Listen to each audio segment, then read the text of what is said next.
Assalamualaikum dan salam sejahtera. Selamat kita berjumpa lagi dalam rancangan Agenda Sukan. Rancangan yang kami bawakan melalui saluran SK Sport Channel, melalui YouTube dan juga boleh ditonton melalui Facebook. Minggu ini saya bersama dengan bekas pengarang sukan Berita Harian yang kini merupakan penganalisis sukan di negara kita, Saudara Nur Bakti Alias. Assalamualaikum, Di. Salam, okey. Dan minggu ini kami akan membincangkan beberapa lagi agenda ataupun tajuk ataupun perkara yang melibatkan perkembangan sukan semasa yang berlaku di negara kita. Dan antara tajuk tumpuan yang akan kami bawakan pada minggu ini adalah berkaitan tentang tajuk yang kami namakan sebagai cabaran kepada atlet-atlet sukan di negara kita dalam mereka berkecimpung bergelar sebagai atlet negara. Jadi Bakti, kita mulakan perbincangan kita kali ini dengan perkara yang bersabit tentang cabaran masa depan atlet-atlet sukan di negara kita. Kita merujuk kepada baru-baru ini kita dengar bekas pemain kebangsaan Muhammad Khalid Jamlus terpaksa mahu menjual kasut emas yang dimenanginya pada musim 2002 itu di atas desakan ataupun cabaran hidup yang dihadapi terutama ketika pandemik COVID ini. Jadi dalam perkara ini bagaimana anda melihat?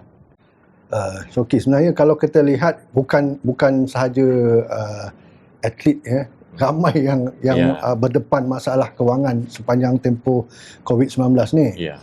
Tapi dalam kes ni saya lihat yang penting adalah disiplin diri sendiri ya. Maknanya sebelum apa-apa berlaku tu kita kena belajar menyimpan. Untuk bersedia apa orang cakap, sediakan payung sebelum hujan lah. Sebelum hujan ya. Tapi kalau kita perhatikan ya Bakti, kita perhatikan ya, apabila seseorang itu bergelar atlet, kita dapati tempoh mereka matang ataupun mereka berkecimpung dalam bidang sukan ini agak pendek ya. Seperti yang anda katakan, sediakan payung sebelum hujan. Tetapi bukan kita mengatakan bahawa tidak ada pihak di luar sana ataupun peserta-peserta sukan tidak memainkan peranan mereka. Bagi bekas-bekas atlet kebangsaan, kita tahu setakat ini kita ada YAKEP. Tapi bagi atlet-atlet semasa ataupun pembola sepak semasa lah yang bercimpung dalam bidang sukan di negara kita, apa yang berlaku pada Khalid Jamlus ini pada saya turut membawa hikmah. Bahawa kita harus atlet itu sendiri dan mereka yang menguruskan atlet itu harus mempunyai satu perancangan jangka panjang demi kebajikan para atlet. Betul Syakir. Bagi saya yang penting macam saya sebutkan disiplin atlet itu sendiri. Dia tahu tempoh dia bermain tu boleh katakan maksimum dalam 10 tahun. Ya. Terutama kalau daripada sukan-sukan yang popular bola dengan badminton. Mungkin mereka dapat boleh pendapatan yang lebih agak lumayan berbanding sukan lain ya. Cuma adakah atlet-atlet ni lemas dalam lambakan kewangan yang tiba-tiba datang tu? Ataupun mereka ada membuat persediaan diri seperti menyimpan, membeli aset. Janganlah asyik nak tayang kereta je. Kan? Pasal kereta ni dia susut nilai dia terlalu cepat. Cepat, betul. Apa salahnya beli aset rumah? Rumah makin lama akan makin naik. Ya. Jadi itu yang perlu ada pada atlet. Disiplinkan diri. Memang kewangan tu bila dapat banyak itu rezeki dia. Ya. Tapi janganlah bila dapat wang yang selambak tu terus enjoy, lupa diri. Betul. Kan? Dan bila dah berhenti pada sukan tu, mereka kena tukar pula lifestyle. Janganlah hidup macam masa dia bersukan, duit banyak. Ya, mewah kan. Jangan hidup mewah dah. Kena tukar. Ya. Dan dalam kes ni saya rasa keluarga, isteri atau suami harus sama-sama lah membantu untuk berbincang untuk mengubah sikit lifestyle. Ya. Okey, dari segi aspek apabila seseorang atlet itu bernaung di sebuah satu sukan di bawah satu persatuan, apakah yang anda nampak yang boleh disumbang, dimainkan oleh sebuah persatuan sukan ke arah kewajikan atlet? Ya. Persatuan sukan memang ramai yang menuding jari kepada persatuan sukan kenapa mereka tak bantu. Tapi atlet kena faham jugalah. Ya. Persatuan sukan ni pun kewangan dia agak terhad. Terhad, betul. Tak semua persatuan sukan yang ada duit. Ya, jadi mereka sendiri mengharapkan bantuan dari kerajaan. Jadi kalau nak membantu bekas atlet, mereka pun rasa susah, tak mampu. Ya. So, bila macam kita lah, kalau kita dah kerja dengan satu syarikat, bila kita bersara, adakah syarikat itu akan bantu kita lagi? Ya, betul. Kan? Jadi atlet-atlet kena ada pemikiran yang begitulah. Bila dia habis tu, kira habis, dan you kena hidup sendirilah. Betul lah. Untuk survival. Betul. Okey, dari segi atlet itu sendiri, saya melihat bahawa seperti yang anda katakan bahawa mereka harus berdisiplin, mereka harus bijak merancang dari segi simpanan masa depan, melabur di mana-mana yang boleh. Apakah anda lihat bahawa setakat ini faktor kebajikan atlet negara di negara kita ini berada dalam keadaan yang mendapat perhatian daripada pihak kerajaan ataupun pihak-pihak tertentu? Dari segi kebajikan saya rasa memang ada lah. Sama daripada Yayasan Kebajikan Bekas Atlet, YAKIT. Ada bantuan, tapi macam saya katakan lah, mereka pun ada sumber kewangan yang terhad. Bantuan tu mungkin one off. Kan? Jadi pokok pangkalnya diri sendiri juga. Macam mana nak memajukan diri.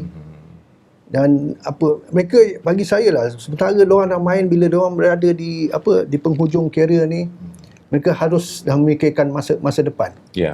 Apa yang mereka harus lakukan, sama ada buat bisnes, ataupun kalau minat dia kepada bidang kejurulatihan, cepat-cepat buatlah. Ya, betul. Okey, satu lagi perkara yang saya nampak yang turut bila kita bercakap tentang kebajikan atlet, tentang masalah kewangan mereka, yang juga turut menjalar kepada masalah persatuan dari segi kewangan, kekukuhan kewangan sebuah persatuan, kita tak dapat tidak turut bergantung dan mengharapkan penglibatan penaja dalam bidang sukan. Jadi setakat ini bagaimana anda nampak peranan penaja dan apa yang perlu kita harapkan daripada penaja-penaja ini? Ya, dia simple.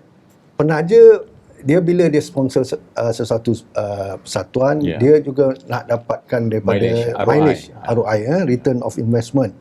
So apa yang mereka akan dapat. So bagi mereka, kalau atlet atau persatuan itu sendiri dapat memajukan sukan, dan persatuan dapat membimbing satu bintang lah di kalangan pemain tu yang memang top. Itu yang mereka tahu. Yang mereka seronok lah. Kan adalah dia ROI dia. Kalau tak ada just sponsor macam tu, tak ada kejayaan yang boleh dibanggakan, sponsor pun boleh lagi. Apalagi kalau persatuan tu bermasalah. Kan? Belum apa-apa, bergaduh sesama sendiri, masalah politik dalaman, image dah tak cantik, sponsor lagi. Betul. Okey, berbalik kepada apa yang berlaku terhadap Muhammad Khalid Jamlus ini, pada saya ialah ada pihak yang mengatakan sebenarnya bukan hanya Khalid yang perlu ditolong ataupun diberi perhatian oleh pihak kerajaan, terutamanya KBS melalui KBS. Mungkin ada banyak pihak lain, atlet-atlet lain di luar sana. Tapi kita harus fokus kepada apa yang berlaku ketika ini tentang Muhammad Khalid Jamlus dan beberapa atlet negara yang lain. Dan apa yang dimainkan oleh KBS pada saya merupakan satu langkah positif untuk menangani perkara ini. Bagaimana anda melihat perkara ini? Saya agak tertarik juga dengan langkah KBS membantu Khalid Jamlus untuk merangka masa depan dia. Tapi perlu diingat sejauh mana kukuhnya kewangan KBS. Kalau selepas ni mereka sudah membuat set satu presiden. Apa jadi bila lain kali kata ada lagi satu atlet yang perlukan bantuan? Dan ada lagi akan berurutan. Bila timbul pula ada atlet yang mengambil langkah mudah, apa-apa KBS. Sanggupkah KBS bertanggungjawab dalam soal ni? Pasal mereka sudah memulakan sesuatu yang baik, tapi baik. Risikonya lebih tinggi. Lebih tinggi ya. Tapi apapun apa yang diambil oleh KBS merupakan satu langkah yang baik, dan sebenarnya perkara ini boleh diselesaikan pada saya melalui perbincangan. Perkara ini mungkin boleh diselesaikan di peringkat negeri melalui perbincangan, melalui majlis-majlis sukan negeri dan pihak-pihak yang berperanan memajukan sukan di sebuah negeri, di negara kita.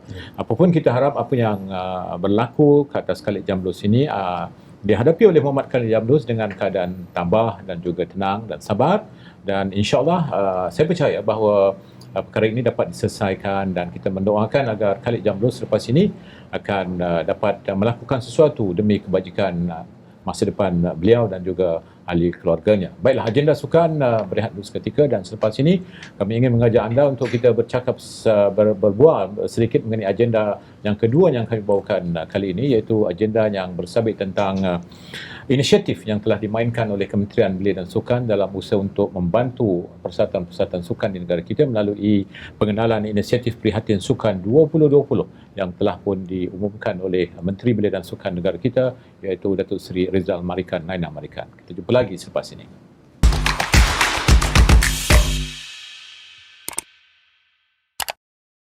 Agenda sukan yang kami bawakan melalui saluran SK Sport Channel di YouTube dan juga Facebook diteruskan, dan kali ini kita ingin membincangkan agenda yang berkaitan tentang pembangunan sukan di Malaysia.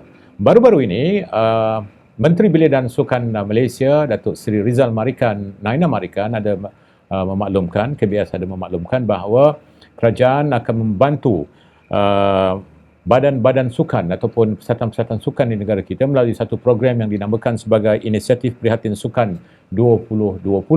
Ini merupakan satu langkah yang baik, dan untuk itu kita ingin mendapat pandangan daripada penganalisis sukan negara kita, Saudara Nokbati Alias. Jadi bakti kita tahu COVID-19 telah melumpuhkan banyak perkara di dalam konteks perniagaan dan sebagainya, termasuklah bidang sukan. Jadi langkah yang akan diambil oleh KBS ini bagaimana anda lihat? Ini bagi saya langkah ni memang agak baik. Macam yang tadi kita bincang tadi kan. Ya. Persatuan sukan pun kedudukan kewangan tidak kukuh. Betul. So nampak tak sekarang ni KBS pun terpaksa pump duit. Ya. Tapi kita lihat bantuan ni KBS memperuntukkan 10 juta Ya. untuk dikongsi berapa banyak persatuan. Persatuan sukan. Dan antara persatuan sukan kebangsaan ni mereka akan dapat bantuan one off antara 5,000 hingga 10,000. Ya, ya. 5,000 hingga 10,000. Kalau untuk sukan yang persatuan sukan yang besar-besar ni memang tak sampai sebulan ni perbelanjaan. Ya. Okay. Kadang mereka mempunyai overhead ataupun kos pengurusan yang tinggi. Benar. Ya.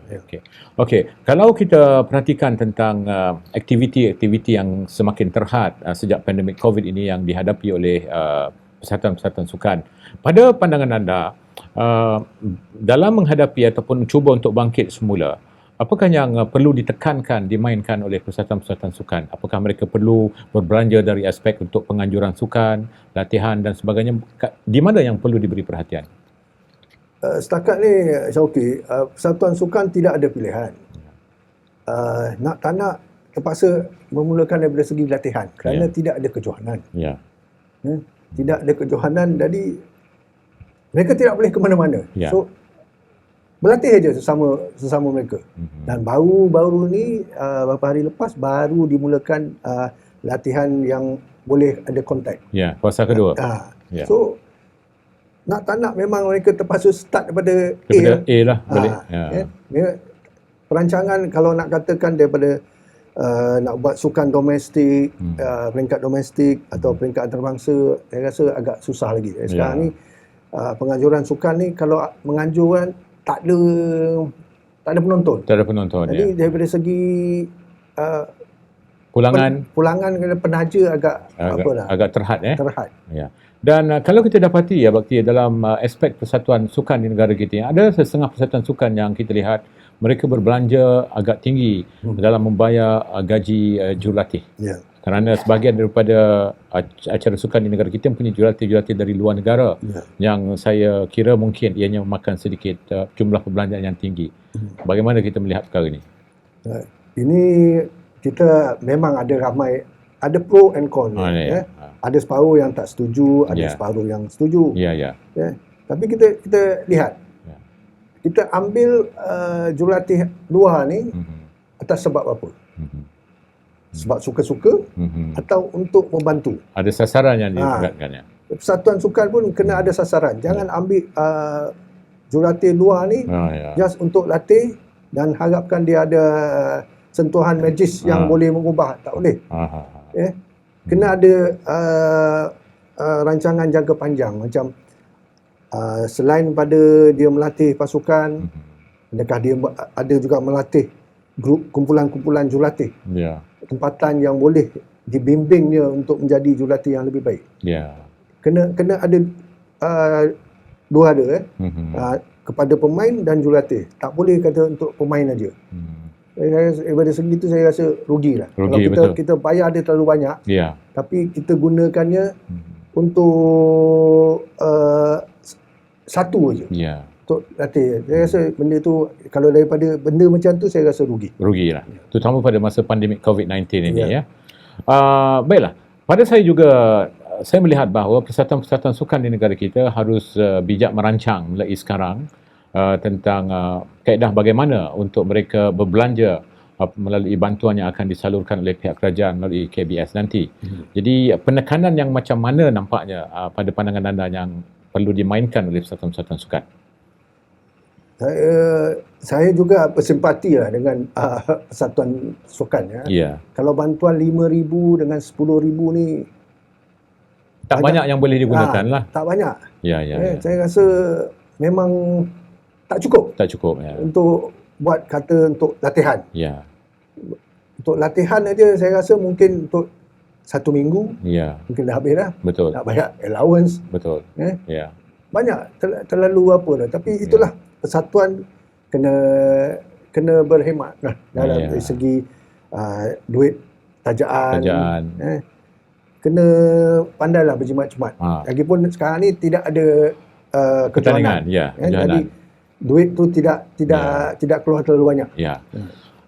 Dulu kita pernah berkata tentang ataupun berbincang mengenai setiap persatuan sukan harus mempunyai perancangan dari segi pengurusan mereka, terutama dari perkara-perkara yang melibatkan pemasaran untuk mereka bijak dan mampu memberikan ROI kepada penaja-penaja. Mereka perlu membuat pemasaran sendiri, bekerjasama dengan agensi-agensi tertentu untuk membawa penaja ke dalam persatuan mereka. Jadi nampaknya perkara itu memang satu perkara yang memang perlu dilakukan lah, berarti. Memang betul, Syauqi. Tapi kalau kita lihat, tidak ada persatuan sukan yang betul-betul memberi penekanan pada dari segi pemasaran. Mereka just harap daripada segi populariti sukan itu sendiri yang boleh tarik. Tak boleh. Kita kena ada cara kita menjual sukan kita tu. Menjual persatuan sukan kita tu untuk menarik penonton, penaja, pelabur. Betul datang. Ya. Itu yang harus diberi penekanan. Tapi keadaan bila kita bercakap tentang perkara ini, saya dapati di negara kita ini tidak semua acara-acara sukan yang mampu ataupun mendapat peluang ataupun bergerak ke arah publicity hebahan baik dari segi pertandingan yang mereka anjurkan. Ini mungkin disebabkan kekurangan dari segi kewangan persatuan itu sendiri dan juga kurangnya penglibatan atau bantuan daripada pihak penaja ataupun pihak lain. Dan saya percaya bahawa bagi penaja contohnya, mereka memerlukan, mereka ingin melihat sesuatu sukan itu popular untuk mereka masuk menaja. Ya, bagi penaja, apa yang saya lihat, mereka mahu ada publicity yang meluas untuk sukan itu. Jadi mereka seronok bila nampak ada penonton datang. Jadi mereka dapat jual produk mereka. So kita tak nafikan bukan semua sukan di negara ni yang mendapat liputan media. Kecuali yang popular. Sukan-sukan popular. Sukan-sukan yang biasa ni mungkin sekali-sekali dapatlah mendapat liputan, terutama menjelang Sukan C, Sukan Asia, itu. Yang lain tu mereka akan tenggelam. Betul. Kalau keluar di surat khabar tu mungkin satu kolom. Jadi bermakna sukan-sukan ini perlu melalui perlu mencari alternatif bagaimana untuk betul. memasak ataupun menghebahkan. Mereka harus bekerjasama lah dengan syarikat-syarikat bagaimana untuk mempromosikan. Ya. Kalau saya senang bagaimana mereka menjual. Yes. Bagi saya pemimpin sukan ini harus bertindak sebagai jurujual. Bagaimana menjual sukan mereka tu. Jual mereka sudah ada produk. Atlet. So bagaimana mereka nak menjual bakat-bakat ini yang boleh menarik penaja. Penyelaja. So cara terbaik kalau gunakanlah media sosial sekarang ni. Dia terlalu banyak. Mereka boleh buat macam-macam program lah. Ya, macam-macam program. Kalau mereka tidak ada kepakaran, lantiklah satu bekerjasama dengan pihak-pihak tertentu. Banyak syarikat-syarikat agensi media. Baiklah, difahamkan pada hari Sabtu 17 Julai Majlis Olimpik Malaysia akan mengadakan satu mesyuarat majlis eksekutif MOM berserta dengan persatuan-persatuan sukan gabungan MOM, dan majlis itu akan dirasmikan oleh Menteri Belia dan Sukan Datuk Seri Rizal Marikan Naina Marikan di Majlis Olimpik Malaysia. Dan difahamkan dalam majlis itu ada dialog-dialog yang akan dilakukan atau diadakan dengan Menteri Belia dan Sukan, dan kita mengharapkan agar sesi mesyuarat itu akan membuahkan satu formula baru kepada persatuan-persatuan sukan, malah kepada Majlis Olimpik Malaysia sendiri dan agensi-agensi yang lain yang terlibat untuk bekerjasama, kerana kita dalam keadaan sekarang perlu bersatu padu ataupun bekerjasama untuk menghidupkan kembali suasana sukan di negara kita. Jadi merujuk kepada mesyuarat majlis MOM yang akan diadakan hari Sabtu tersebut, apa yang anda harapkan daripada persatuan-persatuan sukan? Saya harap persatuan sukan sekarang ni betul-betul ikhlas bagaimana membantu memajukan sukan. Jangan pentingkan diri sendiri. Bila terutama dalam menghadapi musim pandemik sekarang ni, memang semuanya serba tak kena. So kita terpaksa buat brainstorming lah di situ untuk mendapatkan sesuatu yang terbaik. Ya, betul. Cara ikhlas, bukannya untuk kepentingan sendiri. Jangan fikir saya persatuan ni kena ni. Tak. Harus secara menyeluruh. Sesuatu yang holistik lah. Okey. Terima kasih saudara Nobati kerana sudi bersama agenda sukan minggu ini, dan insya-Allah kita akan bersama lagi dalam rancangan-rancangan yang akan datang. Insya-Allah. Dan agenda sukan untuk minggu ini kali ini sampai di penghujung rancangan, dan kami mengucapkan terima kasih kepada anda yang sudi mengikuti rancangan agenda sukan, sebuah rancangan yang membicarakan tentang hal ehwal sukan di negara kita dalam usaha untuk kita mengangkat martabat ataupun aktiviti sukan di negara kita agar kita mempunyai satu negara rakyatnya yang mempunyai masyarakatnya yang mempunyai mentaliti berbudaya sukan demi kesejahteraan negara kita Malaysia. Jadi sampai di sini dulu, kita jumpa lagi.